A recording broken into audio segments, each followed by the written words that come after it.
अस्सलामु अलैकुम वरहमतुल्लाहि वबरकातुहू। अल्हम्दुलिल्लाहि रब्बिल आलमीन वस्सलातु वस्सलामु अला नबिय्यिना मुहम्मद व अला आलिहि व अस्हाबिहि अजमाइन व मन तबिअहुम बिइहसानिन इला यौमिद्दीन, अम्मा बाद। अन सअद इब्न वक़्क़ास रज़ियल्लाहु अन्हु क़ाल समिअतु रसूलुल्लाहि सल्लल्लाहु अलैहि वसल्लम यक़ूल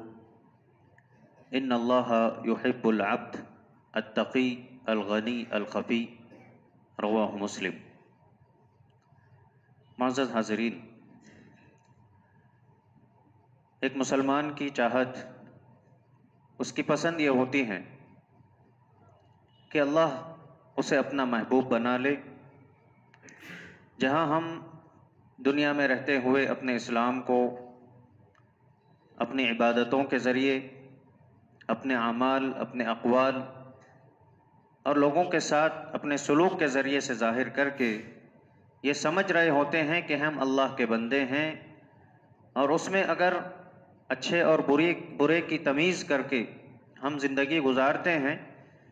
तो ये इंसान के अच्छे इस्लाम की अलामत है, और हर एक ये चाहता है कि वो अल्लाह का महबूब बन जाए। अभी जो हदीस आपके सामने पढ़ी गई सही मुस्लिम की रिवायत है। रावी हदीस सअद बिन अबी वक़्क़ास बयान करते हैं कि मैंने रसूल अकरम सल्लल्लाहु अलैहि वसल्लम को ये फरमाते हुए सुना कि बेशक अल्लाह ताला ऐसे बंदे को पसंद करते हैं, ऐसे बंदे से महब्बत रखते हैं, अल-गनी जो बेनियाज हो, अत्तक़ी जो अल्लाह से डरने वाला हो, अल-खफ़ी जो पोशीदा हाल हो, अपनी इबादतों को रियाकारी से, दिखावे से बचा करके अल्लाह ताला महज अल्लाह की खुशनुदी के लिए अंजाम देता हो। ये तीन सिफ़ात किसी इंसान के अंदर पाए जाएं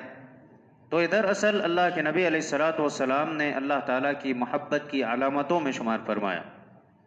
और कहा कि बेशक अल्लाह ताला ऐसे बंदे को पसंद करता है जो अल्लाह ताला के अवामिर की पाबंदी करे, नवाही से इज्तिनाब, जो तक़वे का मतलब है, मुत्तक़ी जिसे कहते हैं। मुत्तक़ी या तक़वे का मतलब यही है कि अल्लाह रब्बुल इज़्ज़त ने जिन कामों का हुक्म दिया उनको किया जाए, और जिन चीज़ों से अल्लाह ताला ने रोका है, पाबंद किया है, उनसे रुक जाए। ये तक़वे का हक़ीक़ी माना और मतलब है। तो जिस बंदे के अंदर ये सिफ़त पाई जाए तो गोया उसके अंदर तक़वा है, और वो शख्स इंशाअल्लाह मुत्तक़ीन के सफ़ में आता है, उनमें शुमार होता है, और ये अल्लाह का महबूब बंदा। दूसरी सिफ़त कि इंसान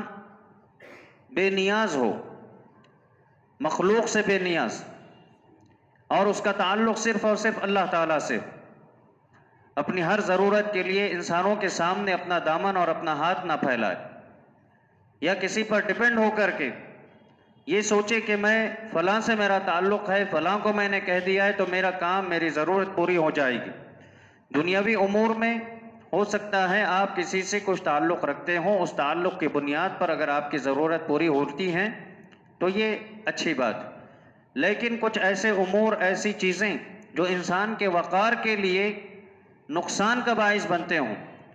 और इंसान अगर बेनियाज हो जाए हर इंसान से, हर रिश्ते और नाते से, और सिर्फ अपना ताल्लुक़ अपने रब से कायम करके हर ज़रूरत, चाहे छोटी छोटी ज़रूरत ही क्यों ना हो, वो अल्लाह ताला से अगर मांगता है तो ये चीज़ उसके ईमान के कमाल दर्जे की निशानी है, और इस तरह से अल्लाह ताला से उसके ताल्लुक़ की गहरी होने की अलामत है। और तीसरी सिफ़त अल्लाह ताला की मोहब्बत के हसूल की जो अल्लाह के नबी सल्लल्लाहु अलैहि वसल्लम ने बताई, वो ये अल-खफ़ी, कि वो बंदा पोशीदा हाल हो, यानी कहने को तो उसके पास दुनियावी साजो सामान है,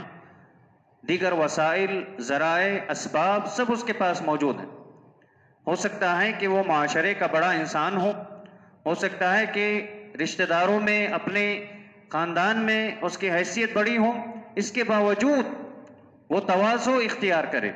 उसके अंदर इनकिसारी हो, और जब किसी से ताल्लुक़ रखता हो तो पूरे अखलाक के साथ ताल्लुक़ रखे।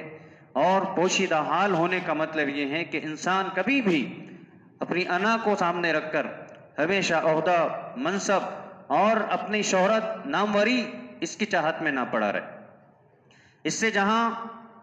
इंसान के आपसी ताल्लुकात खराब होते हैं, वहीं उसका वो ताल्लुक भी खराब हो जाता है जो उसके और उसके रब के दरमियान। अल्लाह की मोहब्बत के हुसूल के लिए इंसान इन दुनियावी ओहदों और मनासिब को कोई हैसियत ना दे, जिम्मेदारी मिल जाती है तो फिर अल्लाह ताला से दुआ करके उसको कबूल कर ले और बारहा अल्लाह से दुआ करता रहे कि ये जिम्मेदारी, ये मेरे कंधों पर जो बार डाला गया है, इसको मैं आसानी से अदा कर सकूं, अल्लाह से तौफीक मांगता रहे। लेकिन दिल ही दिल में चाहत रखे कि फला कुर्सी मुझे मिल जाए, फला ओहदा मुझे मिल जाए, फला चीज़ मुझे मिल जाए, या मैं जो कुछ करता हूँ वो लोगों में मेरी वाहवाही हो और मेरी तारीफ होने लगे। इंसान अगर इन चीज़ों की चाहत अपने दिल में रखता है तो कहीं ना कहीं वो अल्लाह ताला की मोहब्बत को खो रहा है, अल्लाह ताला से दूर होगा। तो अल्लाह के नबी अलैहिस्सलातु वस्सलाम ने इस मुख्तसर हदीस में जो अजीम सिफात बताए कि इंसान मुत्तकी हो, इंसान बेनियाज हो मखलूक से, और तीसरा ये कि इंसान पोशीदा हाल हो, यानी जो भी आमाल इबादतें वो कर रहा हूँ वो छुप करके करे। और इसकी एक अदना सी मिसाल और बड़ी गहरी और बेहतरीन मिसाल नबी करीम सल्लल्लाहु अलैहि वसल्लम ने जो दी वो ये कि इंसान जब सदका व खैरात करे, अल्लाह के रास्ते में लुटाए, उस वक्त अगर वो दाएं हाथ से करता हो तो बाएं हाथ को इल्म भी ना हो। यानी इसका ये मतलब हुआ कि इंसान इस कदर अपनी इबादतों में कोशिश करे कि वो छुपी रहें,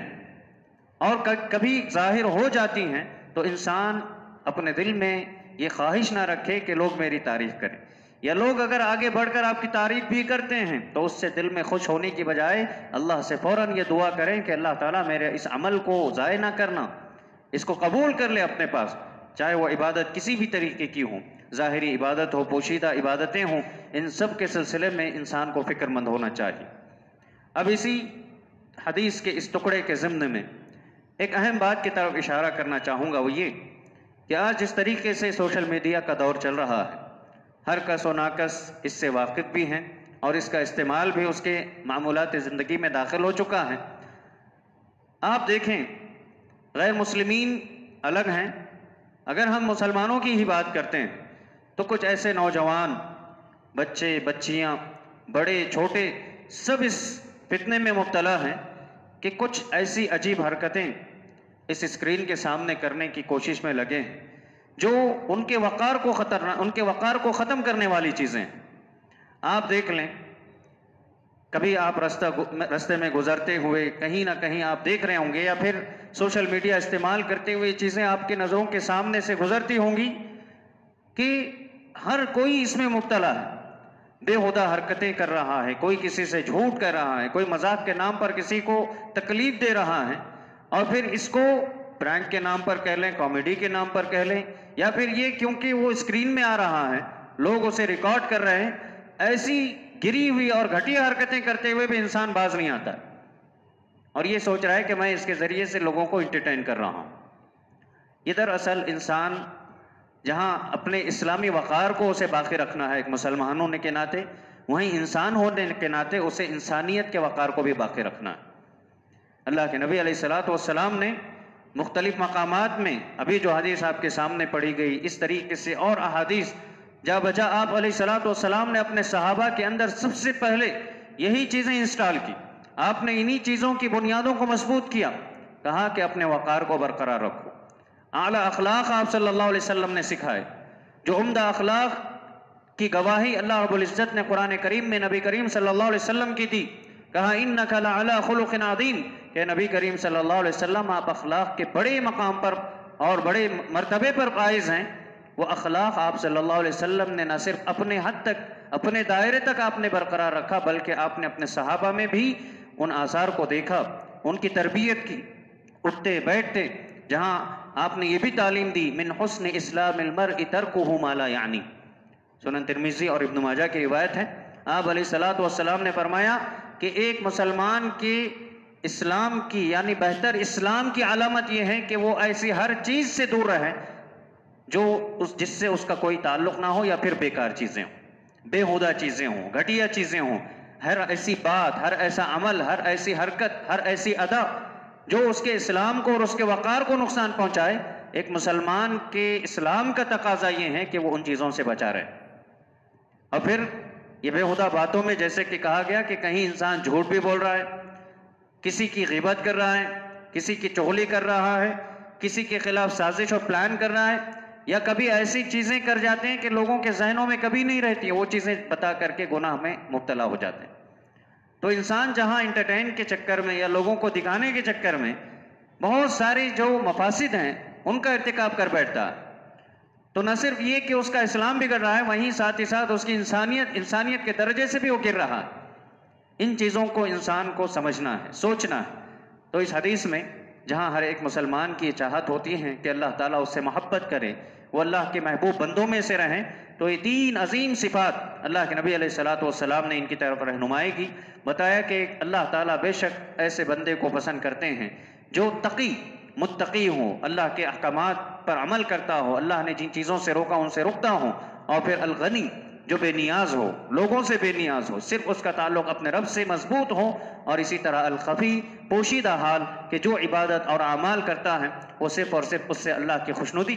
चाहता है, लोगों की बातें और लोगों की वाहवाही उसे मतलूब नहीं होती है, वो शोहरत पसंदी से हत्तल इम्कान दूर रहने की कोशिश करता है। ऐसा हर बंदा जिसके अंदर ये तमाम सिफात पाई जा रही हैं, मुबारकबादी हैं और बड़ी अजीम सआदत हैं कि वो अल्लाह के महबूब बंदों में से होगा। अल्लाह ताला से दुआ है कि अल्लाह ताला हम तमाम को इन अजीम सिफात जिनको अल्लाह के नबी अलैहिस्सलातु वस्सलाम ने बयान किया है, अपनी ज़िंदगियों में अपने अंदर हमें तब्दीली लाकर उनको अपनाने की अल्लाह तौफीक इनायत फरमाए। अल्लाह ताला हमें जो भी आमाल इबादतें हम करें महज अल्लाह ताला की खुशनुदी के लिए करने की तौफीक इनायत फरमाए। अल्लाह ताला दिखावे से, रिया व नमूज़ से और शोहरत तलबी से अल्लाह महफूज रखे। आमीन। व आखिर दावाना अनिल हम्दुलिल्लाहि रब्बिल आलमीन।